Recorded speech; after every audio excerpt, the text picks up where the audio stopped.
السلام عليكم، عاملين ايه؟ اخباركم؟ يا رب تكونوا بخير. الجو ساقعة ومحتاجين حاجة تدفينا بصراحة في الجو دوت. قررت اعمل عدس اصفر بما اننا في الشتاء الجامد قوي دوت ومحتاجين حاجة تدفينا، فقلت يلا بينا نعمل عدس. ما تنسوش تعملوا سبسكرايب للقناة وتعملوا لايك وشير لو عجبكم الفيديو. يلا بينا نبدأ بمقاديرها. عندي حلة كده انزل عليها بحتة زبدة، افضل اقلب فيها كده لحد ما تسيح خالص. وبعد كده هنزل عليهم بثلاث بصلات كده وسط، هديلهم تشويحة كده على النار. وبعد كده انزل عليهم باربع جزرات كده كمان معاهم. قطعوا الخضار باي شكل انتوا حابينه، كده كده كله هيتضرب في الخلاط في الاخر. بعد ما اديلهم التقليبه الحلوه كده هنزل عليهم باربع فصوص خمس فصوص من التوم. حطوا كميه التوم اللي انتوا عايزينها، كده كده محتاجين فوائد الفتره ديت. وبعد كده هنزل عليهم بحبيتين من الطماطم معاهم.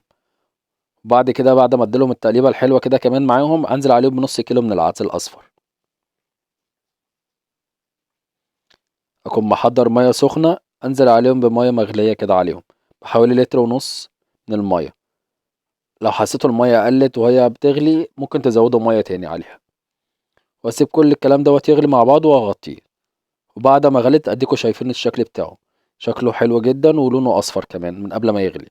هاخد كل الكلام دوت اضربه في الخلاط، وبعد كده انزل عليهم بمعلقتين من الملح ومعلقتين من الفلفل الاسمر ونص معلقه من الكمون. ما تكتروش كمونه عشان ما يبقاش مر معاكم.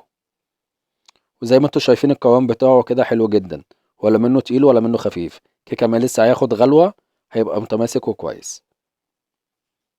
وبعد ما اخد الغلوه بتاعته هنزل عليها بحته زبده كده عشان تديله طعم حلو. وبس كده العدس بتاعي معايا جاهز، اغطيه لحد ما احضر بقيه المكونات. هجيب طاسه سخنه وانزل عليها بحته زبده، وانزل عليها بشويه عيش واحمره.